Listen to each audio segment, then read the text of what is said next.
Phasmophobia is a 4-player horror co-op game developed by Kinetic Games. It came out on September 18th, 2020 with an overwhelmingly positive review. Pretty much everybody seems to like it, although everyone's kind of come to the agreement that it definitely needs a little bit more content, just because we know the longevity of these kind of games 100% revolve around how much they're updated and how many new features are implemented into the game. A lot of other people, like myself, really enjoy this game because it feels like there's not much else like it out there. Because I absolutely love this game. I think the detail is incredible. I think the atmosphere, the audio cues, everything about this game for the most part, I absolutely adore. And I'm not even a big horror person. I am usually way too scared to play any horror game. Resident Evil 7, I don't want to touch it because I'm bad with jump scares, but this game does something to me, and it makes me want to come back and play even when I don't like the genre that much. It's not that I don't like the genre, it's just that I don't like jump scares that much, but I've kind of learned to absolutely love them. I want to get jump scared in this game, I want them to come after me, and I want to be hunted. I want to be the one that's running away from them or hiding in a closet. It is absolutely so much fun in this game, and especially when you have friends with you or people that you know, it just gets even better. The game is in early access, and it retails for $13.99 as of right now. I don't see it coming out of early access for years, probably. It's probably going to be a long time before it ever comes out of early access. I don't know if it's on consoles. It possibly is. I feel like in the next year or so it probably will be if it's not.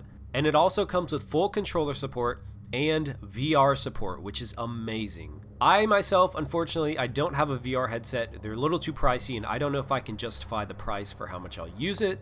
But I have seen gameplay of it, and it looks absolutely phenomenal.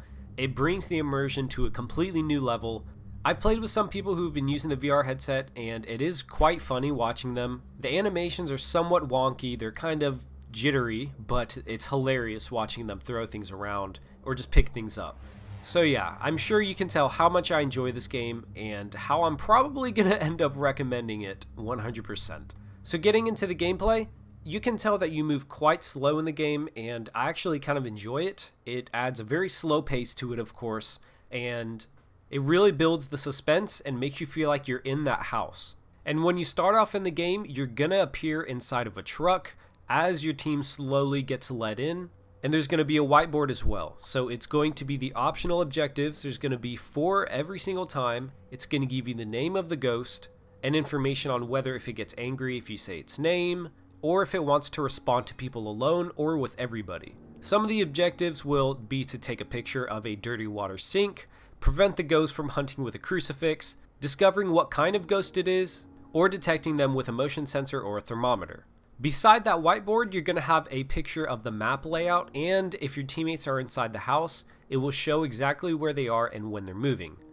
Underneath that, you'll see Team Sanity, and the sanity is essentially how long you stand inside the rooms or inside the actual house itself, and that determines how much of the ghost presence has affected you. So once you get to 0% sanity, or as it slowly starts to go down, you'll start seeing objects that actually aren't there. You'll start hearing more noises. Essentially, the ghost is just starting to mess with you more and try to get you more scared, and I also believe that it's going to make it hunt faster. Then you're going to see the sound sensors, which just determines the wavelengths and how much noise is going on. And last, you're going to see the total activity, which is going to describe how active the ghost is in the house. If it's at a 0, there's obviously going to be nothing going on, and the more it goes up from a 1 to a 4, I would say, it's probably just going to be turning lights off, closing doors, playing the piano, small things like that. But as it increases to the top 3, probably from 8 to 10, it's going to start revealing itself, it's going to start making noises, and then finally at its peak, it's going to completely reveal itself and start to hunt you.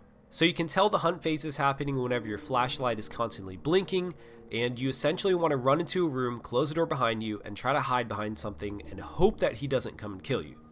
I would also like to mention how incredible it is that the programmers and the developers were able to implement the system of if you just say the ghost's name, it'll recognize it, it'll turn the lights off, it'll set off an EMF reader. It is amazing, and I have no idea how they do it.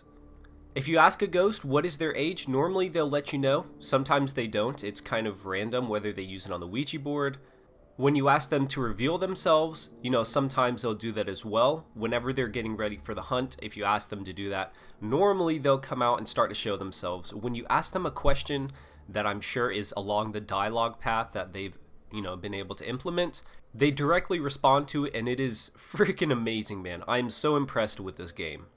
So as the game goes on, you're going to want to fill out your journal. It's kind of complicated at first because you don't understand it, but after a couple games, it becomes very simple. So you're going to have things like the spirit box or freezing temperature showing up, and these are basically just evidence pieces that shows how the ghost was affecting you and what he was actually doing.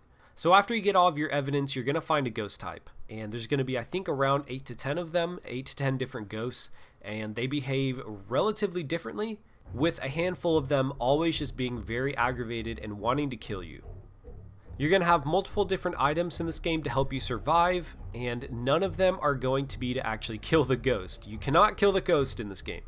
You're going to have things like candles, flashlights, motion sensors, salt, so whenever the ghost walks through the salt, you can see a footprint, and use that as evidence. There's so many items in the game, it is very impressive with how many they've been able to implement, and how deep this game actually is. I'm very impressed with the developers that the game is only $15 and it is in early access. The reviews kind of speak for themselves and how people really feel about the game, as well as myself. I absolutely love it, and I think they've done a phenomenal job so far, but they have to keep updating it or people will leave eventually.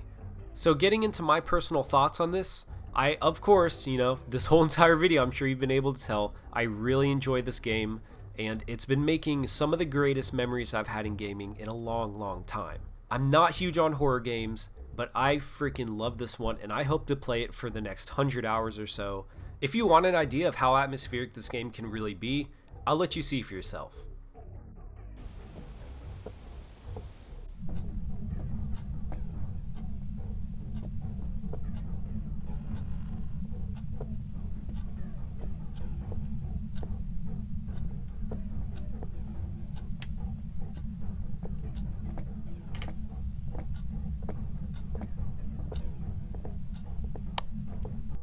I truly don't think I've ever been so scared to walk around in a dark room in a game in my entire life.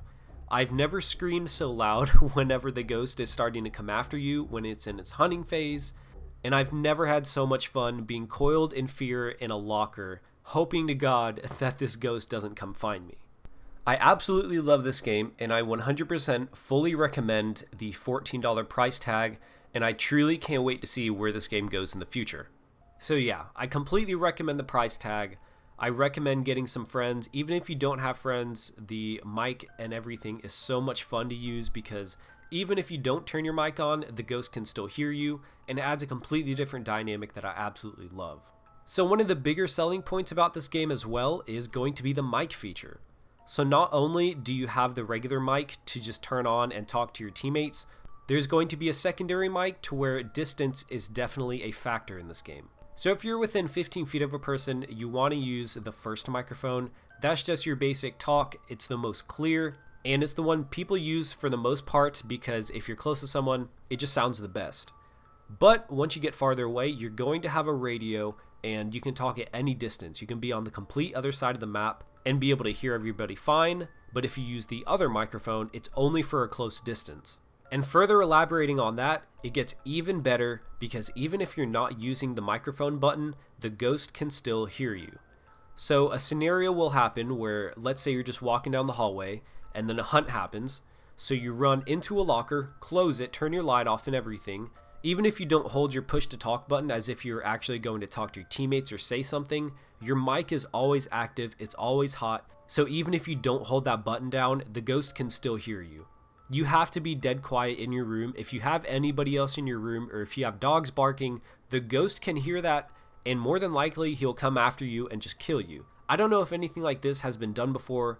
I'm sure the general layout or the gameplay to some extent is going to be similar, but I've never heard or seen anything that goes this in depth and this unique like this game does. I think this is going to be the game that brings me truly into the horror genre and lets me experience more scary games and just to feel more comfortable when I'm in the dark with only a flashlight to save me. So I hope you guys enjoyed this video. Let me know if you want to see some more gameplay of this game. I freaking love it, as you can tell. and just let me know what you want to see next. I truly appreciate everybody for the support. Thank you to everybody who helped me reach 700 subscribers. I would love to hit 1,000 by the end of the year, so let's see if we can shoot for that. I remain optimistic that I think we can get it done as long as I stay consistent, which is my biggest fault, I'm not gonna lie. But regardless, thank you again to everybody. I hope you enjoyed this video. Let me know what you want to see next, and I will see you in the next one. Peace.